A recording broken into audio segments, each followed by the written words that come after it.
তুমি এখানে শুধু চেষ্টা করো, লাইসাল ইনসানে ইল্লা মা সাআ। মসজিদে গিয়েছো, জামাত পাও নাই, রাসূল সাল্লাল্লাহু আলাইহি ওয়াসাল্লাম বলছেন জামাতের সওয়াব দিয়ে দিবেন কে? মসজিদে গিয়েছেন, আপনি মনে করেছেন জামাত আর একটু দেরিতে হবে, গিয়ে দেখেন যে জামাত শেষ। আসরা নাই, তিরমিজির সহিহ বর্ণনা এসেছে রাসূল সাল্লাল্লাহু আলাইহি ওয়াসাল্লাম বলছেন আল্লাহ একে জামাত থেকে বঞ্চিত করবেন না, জামাতের সওয়াব দিয়ে দিবেন। আবার যে রাকাত পেল, পুরা রুকু পেল, পুরা রাকাত রুকু পেল, রাকাত পেল, আর তাহাজ্জুদ তাশাহুদ পেল, পুরা জামাতের সওয়াব সে পেয়ে গেল। ঠিক না ঠিক? এই জন্য 5 ওয়াক্ত নামাজ মসজিদে জামাতের সাথে পড়বো। রাসূল বলছেন সাল্লাল্লাহু, কেউ যদি 40 দিন তাকবীরে উলা সহ মসজিদের ইমামের পেছনে 5 ওয়াক্ত নামাজ পড়ে, সে 2টা লাভ পাবে, মুনাফিকি থেকে মুক্ত, জাহান্নাম থেকেও মুক্ত। বারাতুম মিনান নার ওয়া বারাতুম মিনান নিফাক। কয়দিন? 40 দিন, 5 ওয়াক্ত। ইমাম বলবে আল্লাহু আকবার, আপনিও বলবেন আল্লাহু আকবার, কিন্তু ফজরে তো খবরই নেই। মসজিদে গিয়ে আযানের পর যারা বের হয় এরা মুনাফিক। শরীর কোনো কারণ ছাড়া আপনি যদি মসজিদে রেগুলার না যান, আপনি মুনাফিক। শরীর কারণ কি? আপনার অসুস্থতা আছে, 1। 2 নম্বর জানের ভয় আছে। 3 নম্বর আপনি মুসাফির। যেমন আজকে আমি সফর করে এসেছি, আমি যদি জুমা না পড়ি আমি গুনাহগার হব না, আমার নাম মুনাফিকের কাতারে আসবে না। যারা 3 জুমা পর পর ছেড়ে দেয় শরীয়তের কারণ ছাড়া, এদের নামগুলো মুনাফিকের কাতারে উঠে না। এখন আমরা চূড়ান্ত ফয়সালায় যাব, প্রশংসা করব কার? আরো জোরে বলেন আলহামদুলিল্লাহিল্লাযী আনজালা আলা আবদিহিল কিতাব লাম ইয়াজআল লাহু ইওয়াজা। কোন বক্রতা এই কোরআনের ভিতরে আল্লাহ রাব্বুল আলামিন সৃষ্টি করেন নাই। যাদের অন্তরে বক্রতা আছে তারা আয়াতে মুতাশাবিহাত নিয়ে টানাটানি করে। আল্লাহ রাব্বুল আলামিন বলছেন এই কোরআন এমন কোরআন, তাম্মাত কালিমাতু রাব্বিকা সিদকান ওয়া আদালা। এই কোরআনকে ভারসাম্যতা দিয়ে এবং সম্পূর্ণ শান্তি দিয়ে, নিরাপত্তা দিয়ে ভরপুর করে দিয়েছেন কে? সত্য এবং ভারসাম্যতা দিয়ে ভরপুর করে দিয়েছেন। সেজন্য আজকে ওয়াদা করব প্রতিদিন কোরআন পড়বো। রাজি আছি তো? দেখি কারা কারা রাজি আছেন, হাত তুলে দেখান।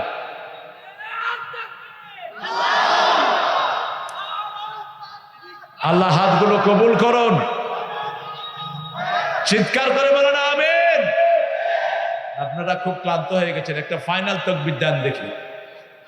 লিল্লাহি তাকবীর, তাকবীর, তাকবীর। একটু হয়েছে। সামনে আসতেছে তাকবীরের সময়, দাজ্জাল বের হবে। রাসূল বলছেন সাল্লাল্লাহু, দাজ্জালকে মুমিনরা চিনবে, তবে যেগুলো মুনাফিক মার্কা এগুলো চিনবে না। যেগুলো মসজিদে যায় না এগুলো চিনবে না। যেগুলো মানুষের হক খায় এগুলো চিনবে না। সুদখোর ঘুষখোর চিনবে না। মুমিন দেখবে তার কপালে লেখা আছে কাফারা। সে এক হাতে রাখবে জান্নাত, আর এক হাতে জাহান্নাম। তার জাহান্নাম হলো আমাদের জান্নাত। ঠিক না বে ঠিক? ঘরে গিয়ে দাওয়াত দিবে, মানুষ চিনে ফেলবে তাকে। মুমিনরা চিনে তারা দাওয়াত গ্রহণ করবে না। এখন সে বলবে এই ঘরের খাওয়া, ভাত, ডাল, চাল, ডেক সব আমার পিছনে আসে, সব তার পিছনে যাবে। রাসূল সাল্লাল্লাহু আলাইহি ওয়াসাল্লাম বলেছেন এই অবস্থা মেয়েদেরকে ঘরের চকির পায়ের সাথে বেঁধে রাখবা। কারণ মেয়েরা যাদের মধ্যে কিছুই দেখে না তাদের পিছনে গিয়ে মুরিদ হয়। আছে না নাই? ল্যাংটা পীর অবশ্যই রাজশাহীতে নাই। হ্যাঁ, তা আপনারা করেন কি? ওই শয়তানটা পিটান। শয়তান উলঙ্গ হয় না। উলঙ্গ হওয়াটা কার কাজ? আদম আলাইহিস সালামকে শয়তান প্রথম কি করেছিল? উলঙ্গ করেছে। এজন্য উলঙ্গ কাপড় হলো শয়তানের ড্রেস, তাবাররুজ। এবার সাহাবায়ে কেরাম জিজ্ঞেস করলেন ইয়া রাসূলুল্লাহ, তাহলে আমরা খাবো কি?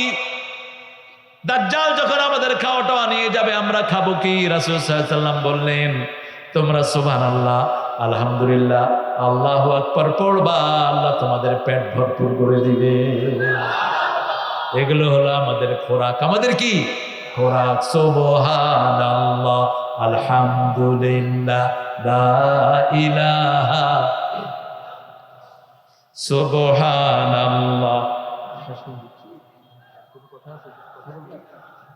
লা ইলাহা ইল্লাল্লাহু মুহাম্মাদুর রাসূলুল্লাহ সাল্লাল্লাহু পড়েন সুবহানাকা আল্লাহুম্মা ওয়া বিহামদিক আশহাদু আল লা ইলাহা ইল্লা আনতা আস্তাগফিরুকা ওয়া আতুবু ইলাইক।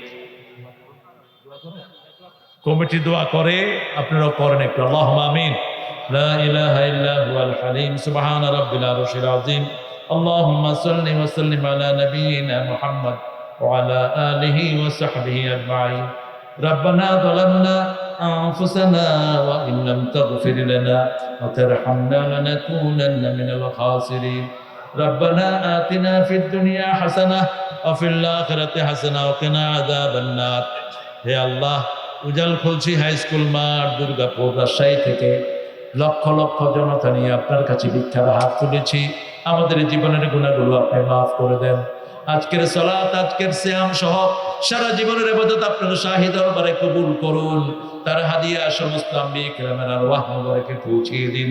বিশেষ করে যেই নবী সারা জীবন উম্মতি উম্মতি বলে কেঁদেছেন, সেই নবী রওজায়ে সওয়াব পৌঁছিয়ে দেন। এ পর্যন্ত যত মুমিন মুমিনাত কবরের বাসিন্দা হয়েছে, সবার আরওয়াহে সওয়াব পৌঁছিয়ে দেন। বিশেষ করে আমরা যারা হাত তুলেছি, অনেকের বাবা নাই, অনেকের মা নাই, বাবা মায়ের কবরটাকে জান্নাতের বাগান বানান, বেহেশতের পোশাক তাদের গায়ে পরিয়ে দেন। যাদের পিতা মাতা বেঁচে আছে, হায়াত দারাজ করেন। রব্বির হামহুমা কামা রাব্বায়ানি সগীরা। এই 18 বছরে যারা এই মাহফিলটা করছে, তাদের অনেকেই দুনিয়াতে নেই, তাদের সবাইকে জান্নাতুল ফেরদাউস নসিব করে দেন। আল্লাহ রাব্বুল আলামিন আজকের প্রধান অতিথি মনসুর রহমান এমপিকে আপনি ইসলামের জন্য কবুল করেন। থানার সমস্ত বাসিন্দাদেরকে, আমাদের পুলিশ, আর্মি, র্যাব, বিডিআর যারা আছে, ডিসিএসপি, সবাইকে ইসলামের জন্য কবুল করেন। আমাদের সকল চেয়ারম্যান, মন্ত্রীকে, চেয়ারম্যান, মেম্বার, এমপিদেরকে আপনি ইসলামের জন্য কবুল করেন। আল্লাহ এই মাহফিল থেকে আপনি কবুল করেন। আমার লোকমান সহ যারা কথা বলেছে, বজরু ভাই সহ সবাইকে কবুল করেন। আল্লাহ আমার মাদেরকে, মায়েশা ফাতেমা রাদিয়াল্লাহু আনহার মতো কবুল করেন। আল্লাহ জানি না কার জীবনের শেষ মুনাজাত, এই মুনাজাত শাহাদাতের মওত আমাদের নসিব করে দিয়েন। আর যখন মৃত্যু দুয়ারে আসবে, জবানে জারি করে দিয়েন লা ইলাহা ইল্লাল্লাহু মুহাম্মাদুর রাসূলুল্লাহ।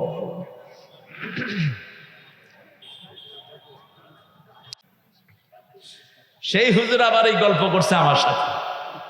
আল্লাহ তোরা হেদায়েত করুক। মূর্খ, তুই যেই বাড়িতে দাওয়াত খেতে গেলি, ওই বাড়ির বাসিন্দার তুই বদনামি করস, তোর মতো নিমক হারাম আল্লাহ জমিনে নাই। তুই কেমনে এটা করলি? একজন লোক যখন আপনাকে কোরআনের জন্য দাওয়াত দেয়, নিশ্চয়ই কোরআনের ভালোবাসা তার হৃদয়ে আছে, ঠিক না ঠিক? তানোরে গেলাম, এমপি সাহেব পাশে বসে সারাক্ষণ কোরআনের মাহফিলে তিনি বসা। মাদারীপুর গেলাম, ক্যাবিনেট মন্ত্রী ছিল, প্রেসিডিয়াম মেম্বার শাহজাহান খান বসা পাশেই। এরা কোরআন ভালোবাসে, ঠিক না ঠিক? যারা ভালোবাসে না, তাদের সাথে আমাদের সম্পর্ক নাই। যারা ভালোবাসে, আমরাও তাদেরকে ভালোবাসি, ঠিক না ঠিক? এই জন্য প্রশংসা আছে, যেখানে বরকত বেশি সেখানে আল্লাহ রাব্বুল আলামিন সূরা ফাতিহাতে প্রশংসা দিয়ে শুরু করেছেন, সূরা আনআমে প্রশংসা দিয়ে শুরু করেছেন, সূরা কাহফে প্রশংসা দিয়ে শুরু করেছেন, সূরা সাবা, সূরা ফাতির, এই 5টা সূরা আল্লাহর প্রশংসা দিয়ে তিনি শুরু করেছেন। যেহেতু 18তম তাফসীর, 18 নম্বর সূরা কোন সূরা? কোন সূরা? এর রেগুলার পড়ে এরা, আল্লাহ কবুল করুক। কোন সূরা? সূরা কাহফ। সূরা কাহফে আল্লাহ 5টা ঘটনা এনেছেন। কয়টা? 5টা ঘটনা। প্রথম হলো গুহাবাসীর ঘটনা, এটার নাম অনুসারে এটার নাম হলো কাহফ। দ্বিতীয় এনেছেন এজুজ মেজুজের ঘটনা এনেছেন 52 নম্বর আয়াতে। তৃতীয় এনেছেন অস্করুণী। তৃতীয় এনেছেন সারা দুনিয়া শাসন করেছে যিনি, দুনিয়ার এক প্রান্ত থেকে আরেক প্রান্তে ঘোড়া ছুটিয়ে গিয়েছেন, বড় রাজা ছিলেন, কি নাম জানি? জুলকারনাইন। তিনি এজিদের, ওই এজুজ মেজুজের ওয়ালগুলো বন্ধ করে দিয়েছেন। জাবরাল হাদিদ, পাথর, আগুন গলায়া, লোহা গলায়া তিনি ওটাকে বন্ধ করে দিয়েছেন। সুবহানাল্লাহ। এরপরে ঘটনা এনেছেন জান্নাতীদের, জাহান্নামীদের। দুই ঘটনা এনেছেন, কারা জাহান্নামে যাবে, শেষের দিকে বলেছেন কারা জান্নাতে যাবে। যারা কোরআন হাদিসের সাথে বেয়াদবি করে তারা কোথায় যাবে? জাহান্নামে। আর যারা ঈমান এনে আমল করে তারা কোথায় যাবে? জান্নাতে যাবে। আল্লাহ রাব্বুল আলামিন সূরা আরাফ শুরু করেছেন এইভাবে, সূরা কাহাফ আল্লাহ রাব্বুল আলামিন এইভাবে শুরু করেছেন, আলহামদুলিল্লাহিল্লাযী আনজালা আলা আবদিহিল কিতাব লাম ইয়াজআল লাহু ইওয়াজা। সুবহানাল্লাহ। আল্লাহ রাব্বুল আলামিন ওই সত্তা যিনি নিজেই প্রশংসা নিজেই করেছেন। অন্য কোন কিতাবে কিতাবের লেখক কিতাবের প্রশংসা করতে পারে? লেখকেরও প্রশংসা করতে পারে নাই। আপনারা দুনিয়ার যে কোনো কিতাব খোলেন, দেখবেন লেখক সব শুরুতেই বলে আমি একটা বই লিখেছি, ভুল হওয়াটাই স্বাভাবিক। আপনারা যদি ধরে দেন আমি কৃতজ্ঞ হব, আর আল্লাহ ভুলের ঊর্ধ্বে, সেজন্য আল্লাহর কিতাব আল্লাহর প্রশংসা দিয়ে শুরু করেছেন। তিনার ভুল তো দূরের কথা, কোনো সন্দেহ। তিনি বলেছেন যালিকাল কিতাবু লা রাইবা ফীহি হুদান লিল মুত্তাকিন। এটা এমন কিতাব, নো ডাউট ইন ইট, এটার ভিতরে কোনো সন্দেহ নাই। আমরা বললাম যার উপর নাজিল হয়েছে তার উপরে সন্দেহ আছে নাকি? কিছু দূর গিয়েই তিনি সেটা বললেন, ওয়া ইন কুনতুম ফি রাইবিম মিম্মা নাযালনা আলা আবদিনা ফাতু বিসূরাতিন মিন মিথলিহি ওয়াদউ শুহাদাআকুম মিন দুনিল্লাহ ইন কুনতুম সাদিকিন। কার কথা? যা নাজিল করেছি, যে গোলামের উপর নাজিল করেছি, দুই ব্যাপারে যদি কোনো সন্দেহ থাকে, ফাতু বিসূরাতিন মিন মিথলিহি, একটা ছোট্ট সূরা বানাও। ওয়াদউ শুহাদাআকুম, call all of your witness, তোমাদের সব সাক্ষীদেরকে ডাকো, তোমরা যদি সত্যবাদী হও। চ্যালেঞ্জ দিলেন কে? চ্যালেঞ্জ দিলেন কে? কিয়ামত পর্যন্ত এই চ্যালেঞ্জ গ্রহণ করার সাহস কারোই। ফাইন লাম তাফআলু ওয়া লান তাফআলু, যদি না পারো, কোনদিন পারবে না। ফাত্তাকুন নার আল্লাতী ইয়াকুদুহান নাস ওয়াল হিজারা, ওই আগুনকে ভয় করো যে আগুন জ্বলবে মানুষ আর পাথর দিয়ে। কাফেরদের জন্য আল্লাহ বানিয়েছেন আল্লাহুম্মা আজিরনা মিনান নার। তার মানে কোরআনের একটা আয়াতকে যদি কেউ অস্বীকার করে সে কাফের। সে কি? কাফের। ঈমান আনতে হবে সবকিছুর উপরে, ঠিক না ঠিক? কিছুর উপর ঈমান বাদ গেল নিজের অজান্তে মাফ করে দিবেন কে? আল্লাহ মাফ করে দিতে পারেন, কিন্তু কোরআনের একটা আয়াত যদি আপনি অস্বীকার করেন, আপনি মুমিন হতে পারবেন? যেমন কাদিয়ানি বাংলাদেশে আছে না? কাদিয়ানিদের একটা কোম্পানির নাম বলেন তো। হ্যাঁ, কত নাম তারা ছড়িয়ে দিয়েছে। প্রাণ, আরএফএল,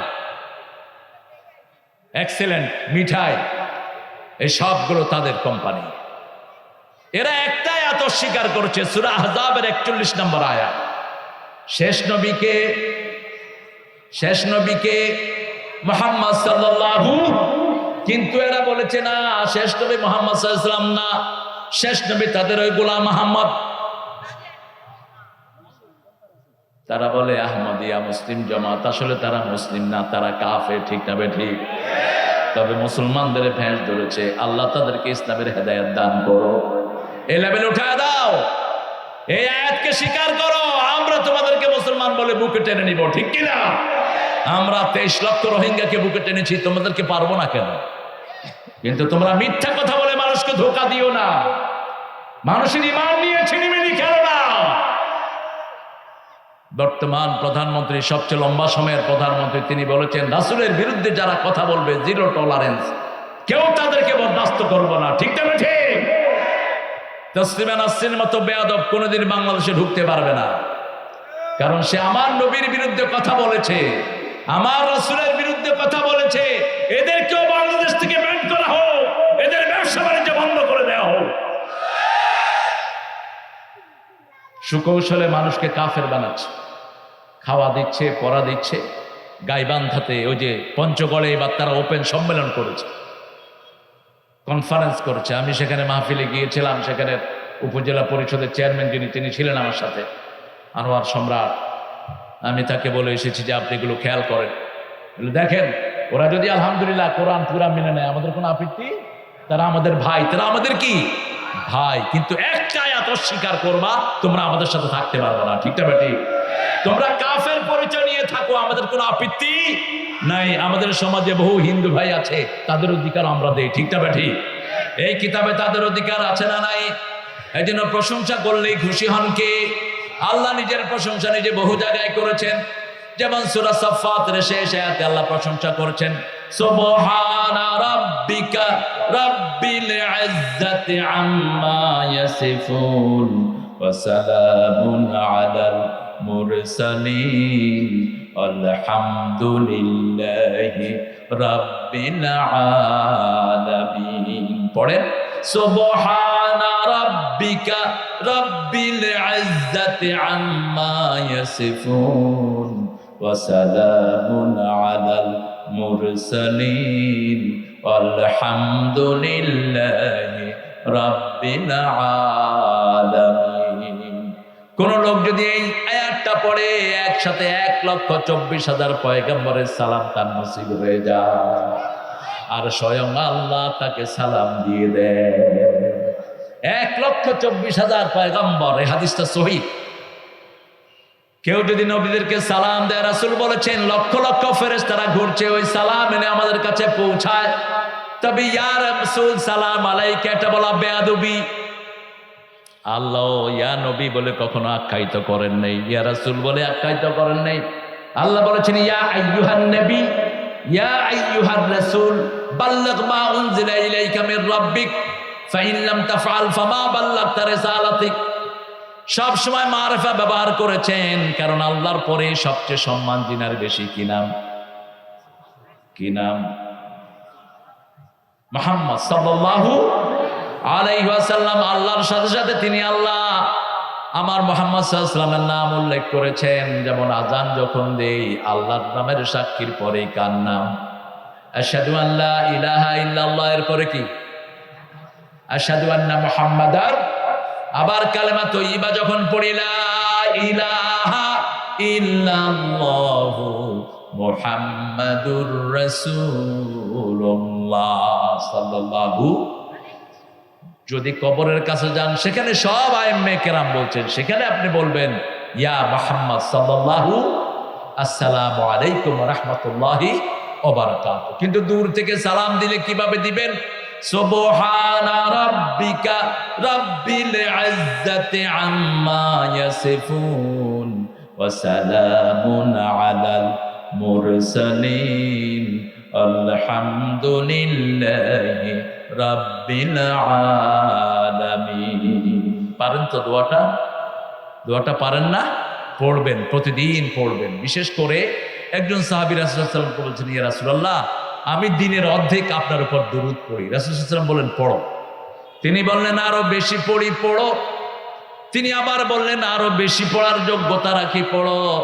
তিনি বলছেন ইয়া রাসূলুল্লাহ সারাদিন আমি আপনার উপর দুরূদ পড়ি। রাসূল সাল্লাল্লাহু আলাইহি ওয়াসাল্লাম বলছেন তাহলে শুনে রাখো, সারাদিন যদি আমার উপর দুরূদ পড়ো তোমার সব প্রয়োজন আল্লাহ পূরণ করে দিবেন, তোমার জীবনের গুনাহগুলো আল্লাহ মাফ করে দিবেন। আল্লাহু আকবার। দুরূদ বেশি যেখানে বরকত বেশি। দুরূদ না পড়লে আপনার ইবাদতগুলো আকাশ জমিনের মধ্যখানে ঝুলে থাকে। কেন দুরূদ পড়বেন? কারণ আল্লাহর প্রশংসা জমিনে সবচেয়ে বেশি করেছেন যিনি, তার নাম কি? মুহাম্মদ সাল্লাল্লাহু আলাইহি ওয়াসাল্লাম। তিনি এত প্রশংসা করেছেন, অন্য কোন নবী এত প্রশংসা করতে পারে? প্রশংসা বেশি যেখানে বরকত বেশি সেখানে। আল্লাহ বলছেন প্রশংসা হলেই নিয়ামত আমি বাড়িয়ে দেই। যখনই তোমরা প্রশংসা করো ফাযকুরুনি আযকুরকুম ওয়াশকুরুলি ওয়ালা তাকফুরুন। এই জাতির মর্যাদা আল্লাহ কত বাড়িয়েছেন। আমাদেরকে বলেছেন আমাকে জিকির করো, আমি তোমাকে জিকির করব। কিন্তু বনি ইসরাঈলকে বলেছেন উযকুরু নি'মাতি আল্লাতী আন'আমতু আলাইকুম ইন্নী ফাদ্দালতুকুম আলাল আলামিন। তাদেরকে বলেছেন আমার নিয়ামত স্মরণ করো। তাদেরকে বলেন নেই তোমরা আমার জিকির করলে আমি আল্লাহ তোমাদের জিকির করব। কিন্তু উম্মতে মুহাম্মাদের মর্যাদা এত বাড়িয়ে দিয়েছেন কে? আরো চিৎকার করে বলেন। এই জন্য এই রাসূল সাল্লাল্লাহু আলাইহি ওয়াসাল্লামকে সবচেয়ে বেশি ভালোবাসতে রাজি আছেন তো? রাসূলের ভালোবাসা যদি জীবনে দিতে হয় রাজি আছেন না নাই? হাত তুলে দেখান মুসলমান।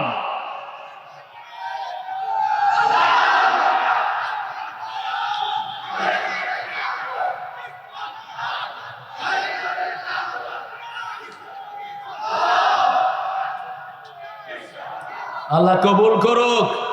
অনেকে মনে করে যে এই স্লোগানগুলোতে কোনো সোয়াব নাই, ঠিক কিনা? অনেকে মনে করে যে এখানে আসলে হুজুরটা এমনি চিল্লাচিল্লি করে খাওয়া। আবার কিছু কিছু নেতা আছে বাংলাদেশের আল্লাহু আকবার শুনলে কষ্ট হয়। যাদের কষ্ট হয় ওরা মুনাফিক, ওরা মুসলমান না। রাসূলকে প্রথম নামাজ ফরজ হওয়ার আগে আল্লাহ বলছেন আমার তাকবীর দিবা। প্রথম ফরজ 4-5টি, কয়টি? 3 নাম্বার ফরজ হলো তাকবীর। রাসূল সাল্লাল্লাহু আলাইহি ওয়াসাল্লাম হেরা পাহাড়ে জিবরাইল আমিন আলাইহিস সালাম থেকে ওহী পেলেন। কোনদিন তেনার মনে ভয় ছিল না, কিন্তু ওহী পাওয়ার পরে এসে বলছেন ইন্নী আখাফু আলা হায়াতি। এটা বললেন না আমি ভয় পেয়েছি, তিনি বললেন আমার জীবনের উপর আমি ভয়ের আশঙ্কা করছি, আমি হয়তো দুনিয়াতে নাও থাকতে। ইন্নী আখাফু আলা হায়াতি, আমার জীবনের উপর আমি ভয় করছি। রাসূল সাল্লাল্লাহু আলাইহি ওয়াসাল্লামের চেয়ে সাহসী মানুষ দুনিয়াতে আখিরাতে আর কেউ। কি সাহস দেখেন, বোরাকে করে হাজার হাজার কোটি মাইল আকাশে চলে গেলেন ভয়হীন। আমরা প্লেনের ভিতরে বসে থাকি, বুক কাঁপতে থাকে। প্লেন একটু বাবলিং করলেই ওই পাইলটেরও কাঁপে, মানুষও চিৎকার। কি আটলান্টিক মহাসাগরের উপর দিয়ে যাচ্ছিলাম নিউ ইয়র্ক থেকে লস অ্যাঞ্জেলেস, প্লেন এরকম বাবলিং করছে। এখন সবাই বলছে হেল্প হেল্প হেল্প।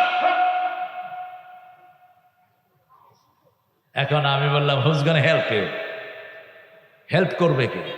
আমগো তো আল্লাহকে ডাকার জন্য হাউ হাউ করা লাগে না, আমরা ভিতরে চুপচাপ পড়লেই হয়, ঠিক না? ঠিক। এখন লোকেরা বলছে ইউ গোনা হেল্প আস, তুমি আমাদেরকে হেল্প করবে। আমার মাথায় টুপি টাপি ছিল। I am gonna help you man, who gonna help me? আমার হেল্প করবে কি? ওরা কত অসহায় আর আমরা কত আল্লাহর উপর ভরসা রাখি, আমরা কত মন ভরা থাকে, ঠিক না? ঠিক। যে কোনো বিপদে পড়লে আমাদের একজন মালিক আছে না নাই? যে কোনো বিপদে পড়লে আমরা পড়ি লা ইলাহা ইল্লা আনতা সুবহানাকা ইন্নী কুনতু মিনাজ জালিমিন। উদ্ধার করে দেন কে? এই জন্য রাসূল সাল্লাল্লাহু আলাইহি ওয়াসাল্লাম বলছেন আমার উম্মতের হারানোর কিছু নাই। দুঃখে পড়লে আল্লাহর প্রশংসা করে, সুখে পড়লেও প্রশংসা করে কার? আল্লাহর। দুঃখের সময় আমরা আল্লাহকে ডাকি, সুখের সময়ও ডাকি। যেমন পরীক্ষায় ছেলে ফার্স্ট হয়েছে, আপনি কি বলবেন? আর আপনার ছোট বাচ্চা মারা গেছে, আপনি কি বলবেন? ইন্না লিল্লাহি ওয়া ইন্না ইলাইহি।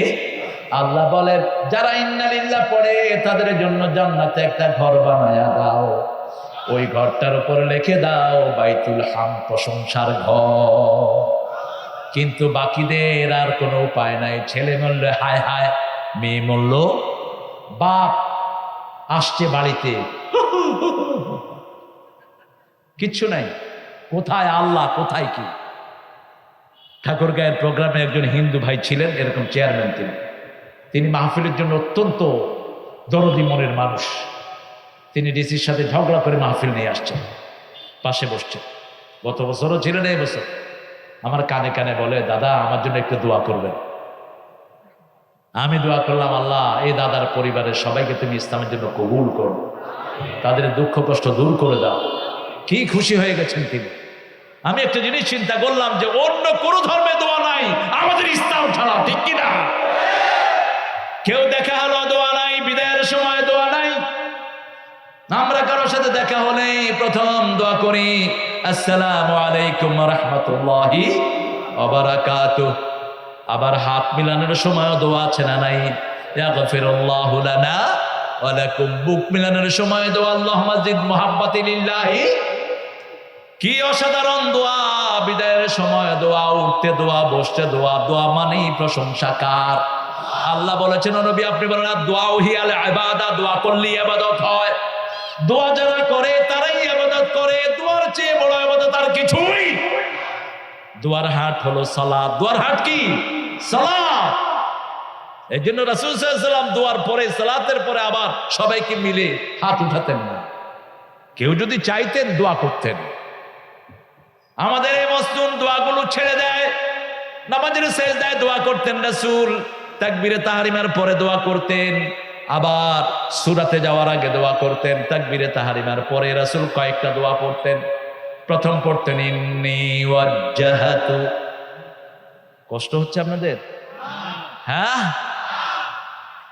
আমরা যে কি কষ্টে আছি। হাদিসের দোয়াগুলি পড়লে কয় হুজুর আহলে হাদিস। আরে আমরা সবাই আহলে হাদিস, চার ইমামের কেউ হাদিসের বাইরে নাই। আপনারা একটা আহলে হাদিস হবেন কেন? সমস্ত মসজিদের মুসল্লিরা আহলে হাদিস। হাদিস ছাড়া কেউ মসজিদে যেতে পারে না।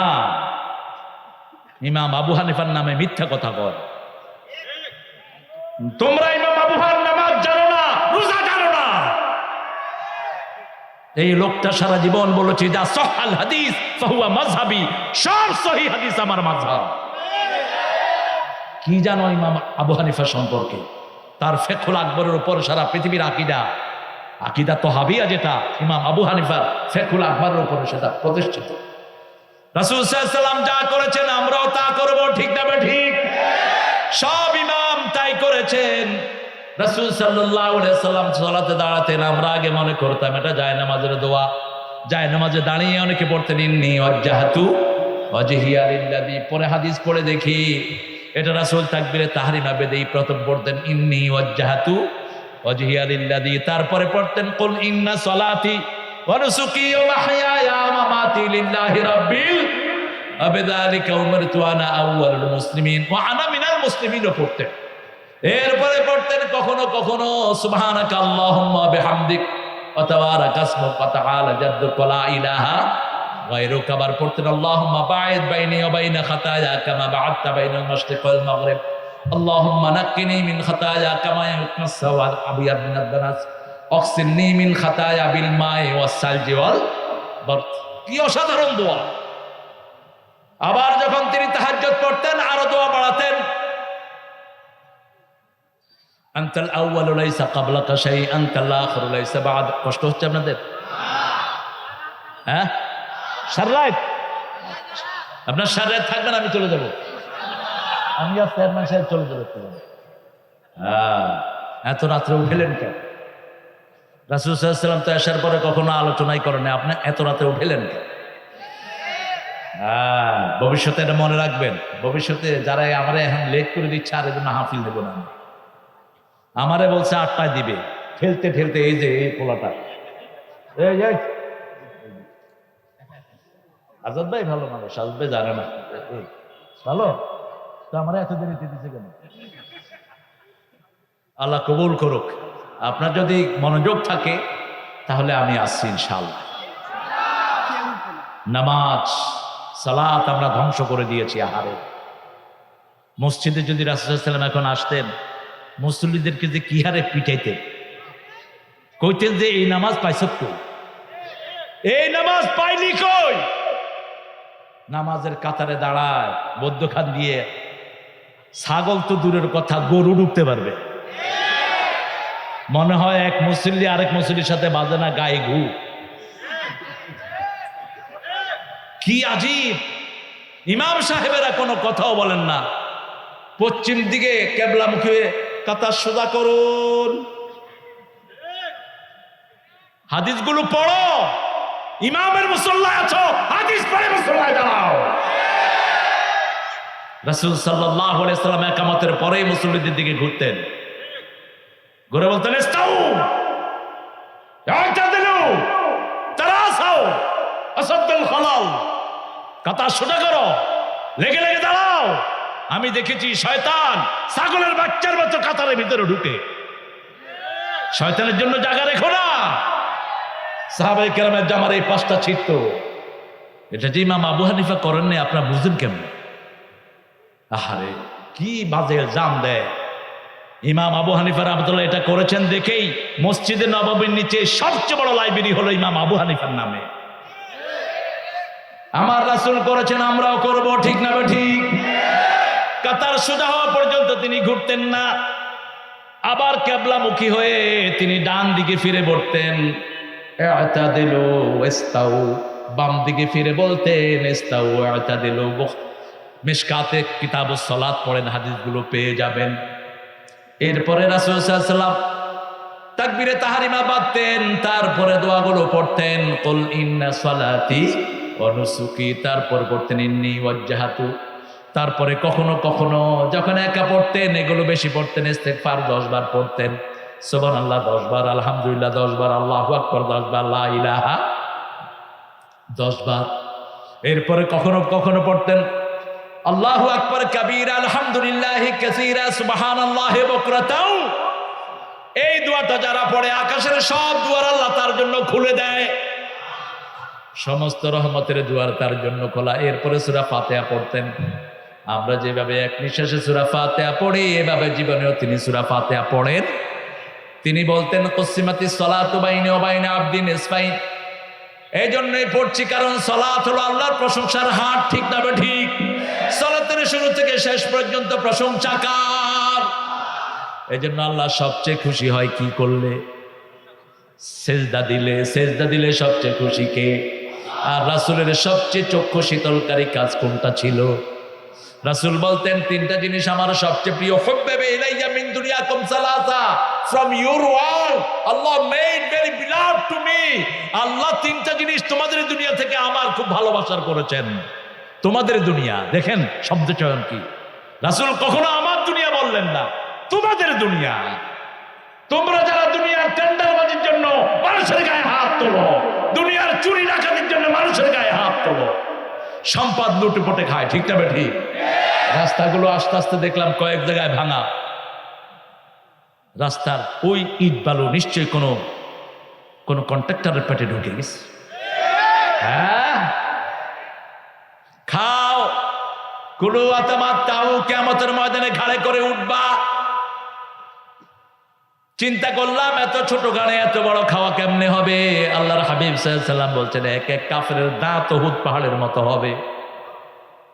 দাঁত যখন হবে উহুদ পাহাড়ের মতো, মাথাটা হবে মদিনা শরীফের মতো, ঘাটটা হবে আরো বড়। ওই ঘাড়ের উপর চুরির সব জিনিস, যত ইট চুরি করেছ, বালু চুরি করেছ, গম চুরি করেছ, ধান চুরি করেছ, করুণার চাল চুরি করেছ, ঠিক না ঠিক? সরকার কত আন্তরিক করুণার ব্যাপারে, এত লক্ষ লক্ষ ডোজ ওষুধ এনে দিল, আর এগুলি পাইকারি হারে বেচলো চোরগুলো বসে বসে বিভিন্ন জায়গায়। স্বাস্থ্য অধিদপ্তরের মতো চুরি বোধহয় কোনোখানে নাই। একটা ড্রাইভার চুরি করেছে 120 কোটি টাকা। একটা ড্রাইভারের নাম হলো আব্দুল মালিক। র্যাবের অফিসার যখন গেছে দেখে র্যাবের অফিসার চলে আসছে, কয়েকটি তো মসজিদের ইমামের চেয়ে সুন্দর দেখা যায়, এত বড় সাদা দাড়ি, সাদা পোশাক, এরকম এরকম করে বাইরেছে। র্যাবের অফিসার সাহসী পাইল না এর জিজ্ঞাসে যে আমনে কি সেই চোর? 2 দিন পরে অফিসে গিয়ে ঘাটাঘাটি করে এটাই হয়েছ। মসজিদ থেকে বেরোইছে, কয় আসসালামু আলাইকুম, ওয়ালাইকুম। কিডা? কয় আমরা আপনার জিডা এসেছি রেব অফিস থেকে। কয় কি জন্য এসেছেন বলে ফেলেন। আপনি আব্দুল মালিক নাকি? কয় হাতে হ্যান্ডকাপ নেন। 120 কোটি টাকা আপনার ব্যাংকে কেমনে আসলো? দুর্ভিক্ষ থাকবে না, চোর ডাকাতের পয়সা যদি ব্যাংকে জমা হয়ে যায়, ঠিক না ঠিক? ঘুষ খোরদের পেটে পড়া দিয়ে টাকা ব্যাংকে জমা করো। আমার পুলিশদেরকে দায়িত্ব দাও শুধু 2 সপ্তাহ, যার কাছে যা আজে বাজে টাকা আছে সব ব্যাংকে ঢুকাও, ব্যাংকের রিমিটেন্স এমনি বেড়ে যাবে। সুবহানাল্লাহ কইলেন না? আরে একটা মেম্বারের বাসায় যদি 120 কোটি টাকার স্বর্ণ পাওয়া যায়, 15 কেজি স্বর্ণ আর 100 কোটি টাকা ক্যাশ, আরো ডাকাত আছে না নাই? হসপিটাল দিয়েছে, নাম হলো মেজর সাহেব। এখন যাবে ধরে দেখে ও পিয়নো না, নাম কি? মেজর সাহেব। বাড়ি দিছে, পরে কয় আমি মেজর নয়, আমারে মানসে মেজর কয়। ভাগতে শুরু করেছে, শাড়ি পিন্দে সাতক্ষীরা দিয়ে। আমাদের পুলিশ কত চৌকস। হ্যাঁ, যে নৌকা ভাড়া করছে পুলিশ আগে গিয়ে সেই নৌকায় ভিতরে বসে রয়েছে। হ্যাঁ, ঘুমটা টুমটা দিয়ে নৌকায় ঢুকেছে, কইছে ওই পারে যাব, ওই ভারতের ওই পারে যাব, নিয়ে যাও। কয় স্যার ঠিক মতো বসেন, আমরা নৌকা চালিয়ে নিয়ে যাচ্ছি। একটু পরেই যখন স্যারে ধইরা শাড়ি টান দিল, কয় শাড়ি টানো কেন, আমি মহিলা মানুষ। আমাদের পুলিশের মতো জ্ঞানী পুলিশ দুনিয়ার কোন দেশে, চোখ দেখে আসামি চিনি। বাসে উঠে শুধু হাঁটে, হাঁটে তুই উঠ, তুই উঠ, তুই উঠ। ও পরে ইন্না লিল্লাহি ওয়া ইন্না ইলাইহি রাজিউন। ওর পকেটে হাত দেয় ইয়াবা রহমতুল্লাহি আলাইহি, গাঁজা রহমতুল্লাহি আলাইহি। ঠিক না বেঠে? পুলিশকে দায়িত্ব দাও, ব্যাংক ভরে যাবে, ব্যাংক ভরে যাবে। কত মানুষের কাছে হাজার কোটি টাকা, এখন এলসির পয়সা পায় না লোক। আমার ভাইয়েরা, প্রশংসা আছে যেখানে বরকত বেশি, সেখানে রাসূল সাল্লাল্লাহু আলাইহি ওয়াসাল্লাম সূরা ফাতিহা পড়তেন, আমিন বলতেন, আর বলতেন তাআম্মানু, তোমরাও আমিন বলো। তোমাদের আমিন যদি ফেরেশতার সাথে মিলে যায়, জীবনের সব গুনাহ মাফ। এরপরে রাসূল চুপ থাকতেন। আবু হুরায়রা রাদিয়াল্লাহু জিজ্ঞেস করছেন, ইয়া রাসূলুল্লাহ সাল্লাল্লাহু আলাইহি ওয়াসাল্লাম, আপনি সূরা ফাতিহা পড়ে অনেকক্ষণ চুপ থাকেন কেন? বলছে সাআলতালা শাইউন আযীম, তুমি বড় প্রশ্ন করেছো আবু হুরায়রা। কেন চুপ থাকি শুনো। সূরা ফাতিহা পড়ে আমি একটা দোয়া পড়ি, আল্লাহুম্মা বা'id বাইনি ওয়া বাইনা খাতায়া কামা বা'adta বাইনাল মাশরিকি ওয়াল মাগরিব, নাক্কিনি মিন খাতায়া কামা ইউনাক্কাস সাওবুল আবিয়াদ মিনাদ দানাস, অক্সিলনি মিন খাতায়া বিল মাই ওয়াস সালজি ওয়াল বারদ। এই দোয়াটা আমি পড়ি। অন্য দোয়া পড়তেন। আল্লাহু আকবার। তারপরে কেরাত পড়তেন।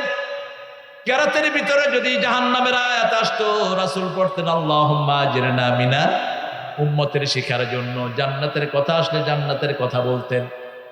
এরপরে রাসূল সাল্লাল্লাহু আলাইহি ওয়াসাল্লাম যখন হিসাবের কথা আসতো, রাসূল দোয়া করতেন আল্লাহুম্মা, পড়েন আল্লাহুম্মা হাসিবনি হিসাবাই ইয়াসীরা। মা আয়েশা বলতেন, ইয়া রাসূলুল্লাহ, আপনার আগের পরে সব গুনাহ মাফ, আপনি দোয়া পড়ে কাঁদেন কেন? রাসূল সাল্লাল্লাহু আলাইহি ওয়াসাল্লাম বলছে, আয়েশা রে, আল্লাহ যদি কারো কাছে হিসাব চায়, হিসাব দেওয়ার ক্ষমতা কারো, তবে আমার আল্লাহ আমাকে ওয়াদা দিয়েছেন, তিনি রহমত দিয়ে আমাকে ঘিরে দিবেন।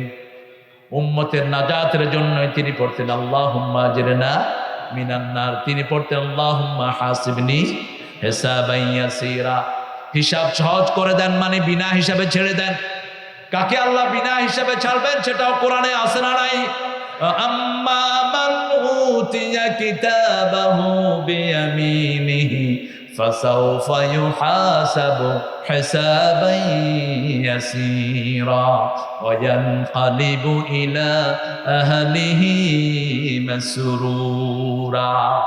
ডান হাতে যাকে আমলনামা দিবে, কাকে ডান হাতে আমলনামা দিবে? যে নামাজের কাতারে যাওয়ার জন্য প্রতিযোগিতা করে, যে রাসূলের মতো নামাজ পড়ে, যে বিবির হক মেরে খায় না, মহারানা দেয়, কখনো বিবিকে যৌতুকের জন্য চাপ দেয় না, বিবির গায়ে হাত তোলে না, প্রতিবেশীর হক নষ্ট করে না, জমি মানুষের আত্মসাৎ করে না, তাকেই ডান হাতে আমলনামা দিবেন কে? আপনি কারো জমি মানলেন, সে যতক্ষণ মাফ করবে না, আল্লাহ আপনাকে মাফ করবে। এই জমি নিয়ে ঘাড়ে করে উঠবা, কিয়ামতের ময়দানে দেখা যাবে বহু হাজী সাহেব মানুষের জমি চুরি করে হজে গেছে, আর মানুষে দেখবে আলহাজ জমি চোর। ওই দেখো আমার জমি নিয়ে দুর্গাপুরের জমি নিয়ে উঠতেছে, ওই যে দেখা যাচ্ছে। ভয় করো ওই দিনকে, ঠিক না ঠিক? কত টাকার দরকার তোমার? এখন যা তুমি চোখে দেখো না, মৃত্যুর পরে সব চোখে দেখায় দিবেন কে? আর এখন যেটা আমরা চোখে দেখি সেগুলো মৃত্যুর পরে কিছুই আমরা আর দেখবো না। আজকের বাড়ি গাড়ি যা কিছু আমরা দেখছি, এগুলো মৃত্যুর পরে আর কোনো কাজে লাগবে না, ঠিক না বা ঠিক? আর নামাজ পড়ি, রোজা রাখি, সত্য কথা বলি, বিবির সাথে ভালো ব্যবহার করি, প্রতিবেশীর হক দিয়ে, এগুলো কিছুই দেখি না, কিন্তু মৃত্যুর পরে এগুলো সব আল্লাহ চোখে দেখায় দিবেন। এগুলো আমলনামায় মাপা হবে। সবচেয়ে বেশি ওজন হবে সচ্চরিত্র, মানুষের সাথে ভালো ব্যবহার, মানুষের সাথে আচার আচরণ, বিবির সাথে ভালো ব্যবহার। বিবির গায়ে হাত তুলে এরকম বেয়াদব আছে না নাই? চেয়ারম্যান সাহেবেরা বিচার করতে করতে শেষ, এই বিচারই বেশি। চেয়ারম্যান সাহেব, আমার বউ আমার বাড়ি থেকে বের করে দিয়েছে। তোর বউ তো বের করবে, তুই বোর খাটে শুইয়া বোর সাথে ঝগড়া করস। ওই খাটটা বোর বাড়ি থেকে যৌতুক এনেছে, এরকম আছে না নাই? কথা বল না কেন? বোর বাড়ি থেকে মোটরসাইকেল যৌতুক না, আপনার সেগুলো করেন না, আপনার ভালো মানুষ। হ্যাঁ, তো কেমনে আপনি ডান হাতে আমলনামা পাবেন? এই বিবিটার গায়ে হাত তোলে। শুধু তাই নয়, জমি মেরে খায়। এক এক নেতার 300-400 বিঘা জমিন, আর তার পাশে অনেক মানুষ আছে এক টুকরা জমিনে ঘর নাই। আমি দেখেছি অনেক গগনচুম্বী অট্টালিকার সারি, তার ছায়াতেই আবার দেখেছি গৃহহীন নরনারী। কত জমি এক এক নেতার খালি পড়ে আছে। রাসূল সাল্লাল্লাহু আলাইহি ওয়াসাল্লাম বলে গেছেন, কোন জমি যদি কেউ 3 বছর খালি ফেলায় রাখে, ওটা তার থেকে নিয়ে গরিব মানুষকে দিয়ে দাও। যাদের জমি নেই তাদেরকে দিয়ে দাও। এই বন্টন যদি ইসলাম অনুযায়ী হয়, বাংলাদেশে কেউ ভূমিহীন থাকবে না। ঠিক না বেটি? অথচ এখন অনেকের অনেক হাজার বিঘা জমি, আর অনেকের এক টুকরাও নাই। সেজন্য আবার আল্লাহ বলছেন, প্রশংসা করো, সব বাড়িয়ে দিবেন কে? রাসূল সাল্লাল্লাহু আলাইহি ওয়াসাল্লাম রুকুতে দোয়া করতেন, সেজদায় দোয়া করতেন। রুকুতে আমরা সুবহান রাব্বিয়াল আযীম পড়ি, রাসূল সাল্লাল্লাহু আলাইহি ওয়াসাল্লাম এটা পড়তেন। তারপরে এটা বাড়ালেন। সূরা ইজা যখন নাজিল হলো, আল্লাহ বললেন, ফাসাব্বিহ বিহামদি রাব্বিকা ওয়াস্তাগফির। যখন প্রশংসা করবা, তাসবিহ করবা, যখন গুনাহ মাফ চাও। রাসূল সাল্লাল্লাহু আলাইহি ওয়াসাল্লাম পড়তেন, সুবহান রাব্বিয়াল আযীম বিহামদিহি আস্তাগফিরুল্লাহ। ওমর ইবনে আব্দুল আজিজ, ইসলামের ৫ম খলিফা, তিনি বলছেন, তিনার পিছনে আনাস রাদিয়াল্লাহু আনহু নামাজ পড়লেন। কোন সাহাবী? আনাস রাদিয়াল্লাহু আনহু। সালাত পড়ার পর কষ্ট হচ্ছে আপনাদের? কথা বুঝতেছেন তো না? একটু জোরে বলেন তো, আল্লাহু আকবার। বুঝছে? আপনি তো কইবেনই, আপনি তো চেয়ারম্যান। আমি তো কানেই শুনি। আর একটু জোরে বলেন তো, আল্লাহু আকবার।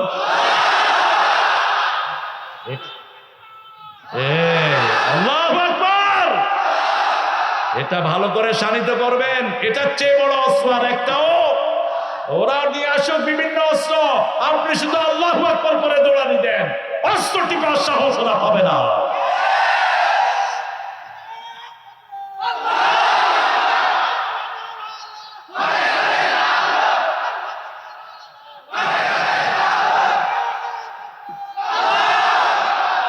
দেখেন না, একটা ছোট্ট মেয়ে, কি নাম জানি ওর? কি নাম? কি দিয়ে পরিচয়? শুধু আল্লাহু আকবার। দেখেন, একটা তাকবীর দিয়ে সারা পৃথিবী জয় করে ফেলছে। আর আমরা ভয় পাই আল্লাহু আকবার বলতে। রাসূল সাল্লাল্লাহু আলাইহি ওয়াসাল্লামকে আল্লাহ প্রথম 5টা ওহী দিলেন। ইয়া আইয়ুহাল মুদ্দাসসির কুম ফাআনযির ওয়া রাব্বাকা ফাকাব্বির ওয়া সিয়াবাকা ফাতাহির ওয়ার রুজজা ফাহজুর। হে কমলিওয়ালা, তুমি উঠো, তুমি সতর্ক করো, তুমি তাকবীর বলো, আল্লাহু আকবার। রাব্বাকা ফাকাব্বির ওয়া সিয়াবাকা ফাতাহির, তোমার কাপড় পবিত্র করো, সমাজ থেকে যত নোংরামি আছে সব দূর করো। 3 নম্বরে বললেন তাকবীর বলো। তাকবীর বললে সবচেয়ে খুশি হন কে? আল্লাহ রাব্বুল আলামিন। কারণ বারবার করে আল্লাহ বলেছেন, লিতুকাব্বিরুল্লাহ আলা মা হাদাকুম। আল্লাহ তোমাদেরকে যা হাদিয়া দিয়েছেন সেই জন্য আল্লাহর বড়ত্ব বর্ণনা করো। এই রুকুতে গিয়ে রাসূল এই তাসবিহ করতেন মিনিমাম 3 বার, 5 বার, 7 বার, 9 বার, 12, 11 বার, 13 বার। আনাস রাদিয়াল্লাহু আনহু বলছেন, বহুদিন পরে ইবনে ওমরের পিছনে নামাজ পড়ে রাসূলের নামাজের স্বাদ পেলাম। তিনি রুকুতে এবং সেজদায় 10 তাসবিহ পরিমাণ তাসবিহ পড়েছেন। কয় তাসবিহ? 10 তাসবিহ পরিমাণ। এটাও মেশকাতে হাদিস এসেছে, বুখারী, বাইহাকি এবং তিরমিজির বর্ণনা, বাইহাকি এবং নাসাই আর একটা হাদিসের বর্ণনা। এই হাদিসটাও আপনারা পাবেন কিতাবুস সালাত মেশকাতের ভিতর। এরপরে রুকুতে আরেকটা দোয়া পড়তেন, রাকাতু লাকা ওয়া আসলামতু লাকা ওয়া আমানতু বিকা ওয়া খাশিয়া লাকা কলবি সামিআই বাসারি মা ইস্তাকাল্লা বিহি কদমি ইয়া রাহমার রাহিমিন। আমরা রুকুতে সুবহান রাব্বিয়াল আযীম বলেই উঠে যাই। আবার একটু বেশি লম্বা হলে পিছন থেকে মানুষ আমাদেরকে সতর্ক করে। অনেক মানুষ ইমামকে সতর্ক করে, হ্যাঁ, এটা অবশ্যই এখানে নাই, আছে। ইমামকে সতর্ক করো। যদি ইমামকে সতর্ক করার জন্য হ্যাঁ হ্যাঁ করো, তোমার নামাজ শেষ। মসজিদ তোমার বাপের অফিস না, তোমার জায়গা না। ওটা আল্লাহর ঘর। মুতাল্লি বলে দেয়, এই ইমাম আধা ঘন্টার ভিতরে তারাবি শেষ করি। এমন জোরে পড়া শুরু করে, আলহামদুলিল্লাহ কি পড়ে, কোথায় পেয়েছেন এটা? এইভাবে নামাজে পড়লে হবে না, এটা হদর।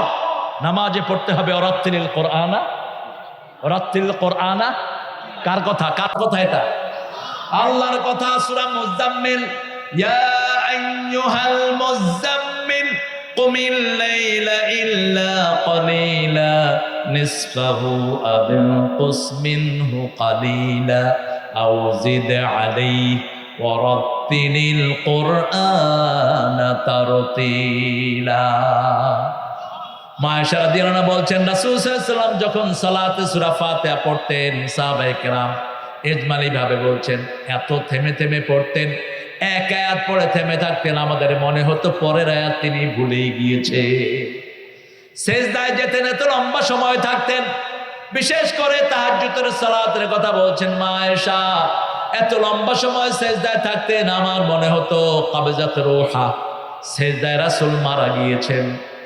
আমি পায়ে চিমটি খেতাম, রাসূল পা নাড়তেন, তখন মনে হতো রাসূল এখনো জীবিত আছে। আজকে সেই নবীর উম্মতেরা সালাত ছেড়ে দেয়। যারা সালাত ছেড়ে দেয় তারাই দুর্ভিক্ষের আসল কারণ। তাদের কারণেই জমিনে মুসিবত আসে। ঠিক না ঠিক? মসজিদে যারা যায় আমরা সবাই একদল। সবাই কয় দল? একদল। মসজিদে গেলেই তাকে বুকে টানেন, তাকে বাহিরে ঠেলে দিয়ে হাত যেখানেই বাঁধুক সে আমার ভাই, সে আমার কি। আপনারা মক্কা শরীফে গেলে দেখেন না, অনেকে তো হাত বাঁধেই না, কয় বাঁধবো না, কি করবি কর। দেখছেন না? এরা কারা? ইমাম মালিকের অনুসারী, কয় শিয়ারা বলে। শিয়া না এরা, এরা ইমাম মালিক রাহমাতুল্লাহ আলাইহির অনুসারী। রাসূল সাল্লাল্লাহু আলাইহি ওয়াসাল্লাম তাহাজ্জুদের সময় দীর্ঘ সময় হাত বেঁধে রাখতে রাখতে পরে আস্তে ছেড়ে দিতেন, হাত ব্যথা হয়ে যেত। ওটা তারা নিয়েছে। এটা ইসলামের সৌন্দর্য, ডাইমেনশন, ভেরিয়েশন। এটা একটা বাগানে যদি 4-5 রকমের ফুল থাকে, বাগানের সৌন্দর্য বাড়ে না কমে? আমাদের সালাতের সৌন্দর্য বেড়ে যায়। কেউ হাত এখানে, কেউ এখানে, কেউ আবার ছেড়ে দিয়েছে। কি সুন্দর দেখা যাচ্ছে। কারো মাথায় এরকম টুপি, কারো মাথায় আরেকটা টুপি, কারো মাথায় জালি টুপি, বিভিন্ন রকমের সুন্দর। ঠিক না বেঠি? এই যে দেখেন টুপি মিল আছে। এখন আমি যদি কই চেয়ারম্যানের টুপি দিয়ে নামাজি হইব না, আমি এটা ইসলামের বিরুদ্ধে কাজ করলাম। ঠিক না বেঠি? তুমি এটা বলবা কেন? ওর নামাজ হয়নি, তুমি বলবা একটু ভুল হয়েছে, আল্লাহ যেন ভাইয়ের ভুলটা শুধরিয়ে দেয়। ঠিক না বেঠি? মসজিদে গিয়েছে একজন সাহাবী, তিনি তখন সালাত জানতেন না, নতুন মুসলমান হয়েছেন। রাসূল সাল্লাল্লাহু আলাইহি ওয়াসাল্লামকে বললেন, ইয়া রাসূলুল্লাহ লা আদরি কাইফা উসাল্লি, আমি জানি না কিভাবে সালাত আদায় করব। রাসূল সাল্লাল্লাহু আলাইহি ওয়াসাল্লাম বললেন, তুমি শুধু সুবহানাল্লাহ পড়ো, আলহামদুলিল্লাহ পড়ো, ওরা সালাত পড়ে যা সওয়াব পাবে আল্লাহ তোমাকে সেই সওয়াব দান করে দিবেন। আপনি নামাজ সহজ করে দেন। এইভাবে রুকু করতেন, রুকু থেকে উঠতেন, উঠেই পড়তেন সামি আল্লাহু লিমান হামিদাহ রাব্বানা লাকাল হামদান কাসীরান। আর কি? আর কি? আরে এটা তো বললাম। আর কি? হামদান কাসীরান তো বলছিনি। আর কি? এর দূরি দৌড়। এটা পড়ছেন একজন সাহাবী। রাসূল বলেছেন অসংখ্য ফেরেশতা এটার সওয়াব নিয়ে কাড়াকাড়ি করছে। কোন বর্ণনায় 30 জনের কথা এসেছে। আল্লাহু আকবার। কিন্তু রাসূল এর পরে পড়তেন কি? মিলউল আরদ মিলউস সামাওয়াত মিলউ মা শাইতা মিন বাদ আহলুস সানাই আল বাদ আনতা হাক্কু মা ক্বালা লাকাল আবদ কুল্লুনা লাকা আবদ আল্লাহুম্মা লা মানিআ লিমা আতাইত ওয়া লা মু'তিয়া লিমা মানাআত ওয়া লা ইয়ানফা'ু যাল জাদ্দি মিনকাল জাদ।